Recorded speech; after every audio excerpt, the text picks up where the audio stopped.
Video में हम देखेंगे डू एंड डस का यूज़।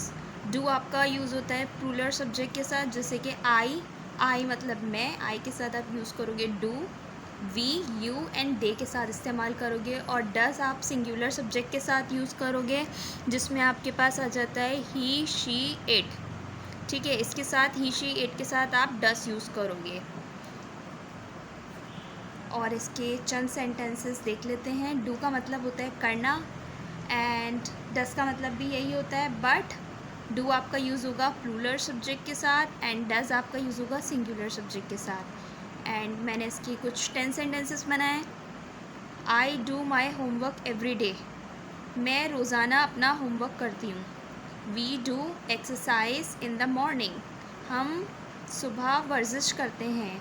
सबसे पहले सब्जेक्ट यूज़ होता है, जैसे वी है तो वी के साथ क्या यूज़ होता है, do, we do.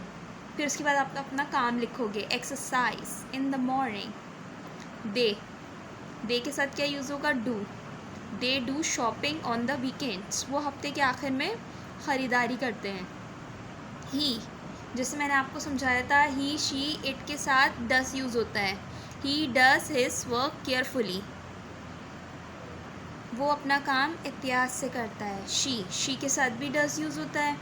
She does cooking for her family, she के साथ क्या यूज़ होता है, डस। इट के साथ सिमिलरली इसी तरह से इट के साथ भी डस यूज़ होता है, इट डस।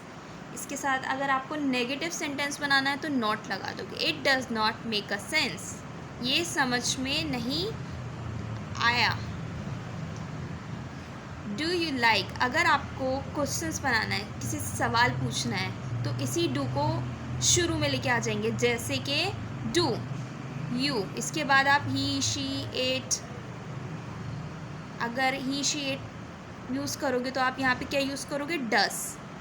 जैसे कि डू लगता है आई, वी, यू एंड दे के साथ, तो डू, तो हमने डू लगाया। Do you like cricket, does he play football, क्या वो फुटबॉल खेलता है। जब आप स्टार्टिंग में लगा दोगे तो उसका मतलब क्या हो जाएगा, क्या, सवाल पूछने के लिए आप उसको स्टार्टिंग में लगा दोगे। डज शी स्पीक इंग्लिश, क्या वो अंग्रेज़ी बोलती है। डज हमने क्यों लगाया, क्योंकि यहाँ पे हमारा शी था। क्या वो अंग्रेज़ी बोलती है, जैसे कि मैंने आपको समझाया था, ही, शी, इट के साथ डज लगेगा।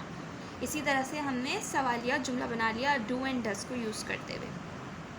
ठीक है, इसमें याद करने वाला पॉइंट आपके पास क्या होगा, डू हमेशा प्लूरल के साथ यूज़ होगा, जैसे आई, यू, वी, दे के साथ। डस हमेशा सिंगुलर के साथ यूज़ होगा, जैसे ही, शी, इट के साथ।